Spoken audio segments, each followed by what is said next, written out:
Hello everyone, welcome back to the channel concepts of commerce. आज की video में हम बात करेंगे about certain specific entries in journal. जब हम जर्नल स्टार्ट करते हैं we get to know about the rules and concepts that we have to apply while passing the journal entries.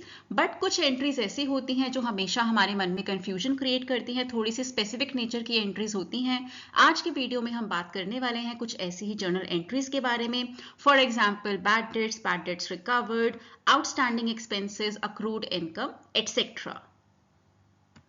सबसे पहले बात करते हैं about bad debts. So bad dates कौन लोग होते हैं? जिनसे आपने पैसा लेना था बिकॉज आपने उनको क्रेडिट पर सेल्स किया था, but now they refuse to pay back your money. That means आपको जहां से पैसा आने वाला था अब वो पैसा नहीं आएगा। So bad debts is a kind of loss और we can say expense to a business. So that is why bad debts will come under the category of nominal account. So अगर जहां से भी आपको पैसा लेना था फ्रॉम योर डेटर, वो अभी आपको पूरा अमाउंट देने से मना कर रहे हैं, आपको पूरा अमाउंट वहां से नहीं मिल सकता।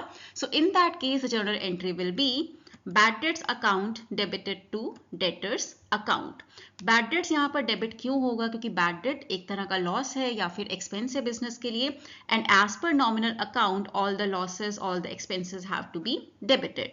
डेटर क्यों क्रेडिट होगा? क्योंकि डेटर आपका एक एसेट है और जब भी एसेट रिड्यूस होता है you have to credit the same. यहाँ पर आपका डेटर रिड्यूस हो रहा है।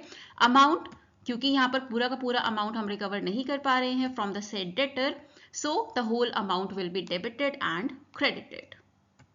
अब एक केस ऐसा भी हो सकता है जहां पर only partial amount is not recoverable from the debtor. आपने बहुत बार इस तरह की एंट्री देखी होगी अपने क्वेश्चंस में, where it is written Mr. Vinod has turned insolvent and only 60 पैसा in a rupee is recoverable from him or his estate. So इस केस में वो आपको क्या बताने की कोशिश कर रहे हैं कि जिनसे आपने पैसा लेना था अब वो उसका सिर्फ 60% आपको पे कर सकते हैं, बाकी का अमाउंट वो पे नहीं कर सकते हैं। इस केस में आपकी एंट्री होगी bad debts account debited, cash account debited to debtors account. So for example, continuing the same example, Mr. Vinod is partially bad debt. So जितना पैसा आप Mr. Vinod से रिकवर नहीं कर पा रहे हैं, for example टोटल आप 1 लाख रुपीस लेना था आपने Mr. Vinod से, now only 60% is recoverable. So इस केस में 40,000 रुपए will go to bad debts account. So the entry becomes bad debts account debited. Here will come 40,000.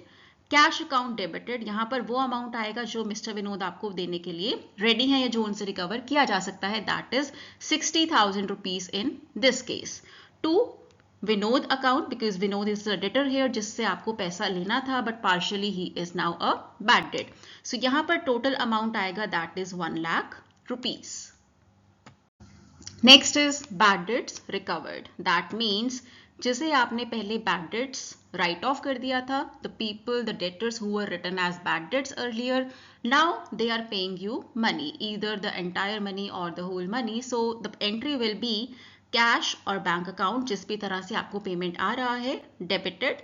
यहाँ पर वो अमाउंट आएगा जो आप रिसीव कर रहे हैं from the debtor to bad debts recovered account, and the same amount will come here as well.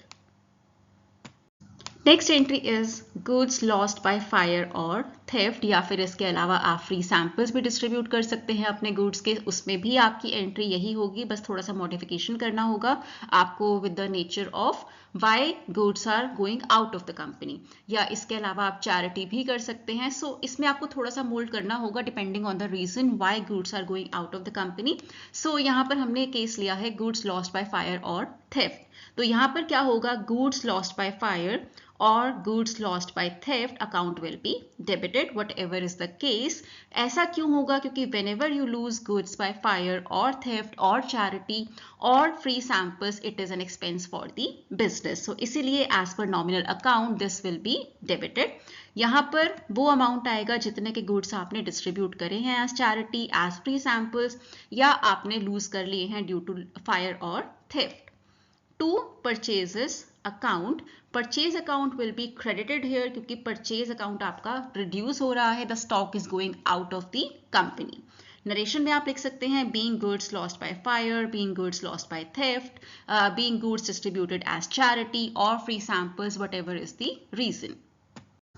Next is outstanding and prepaid expenses. Outstanding expenses वो होते हैं जो आपके इस अकाउंटिंग पीरियड के एक्सपेंसेस थे बट आपने उन्हें अभी तक पे नहीं किया है. But as per the accounting concepts जो भी इस अकाउंटिंग पीरियड के खर्चे और इनकम होते हैं वो आपको दिखाने चाहिए, दिखाने होते हैं basically, so that you are calculating true profit और loss of the business. So for example आपकी सैलरी थी जो आपने पे नहीं करी है for this accounting period to some employ.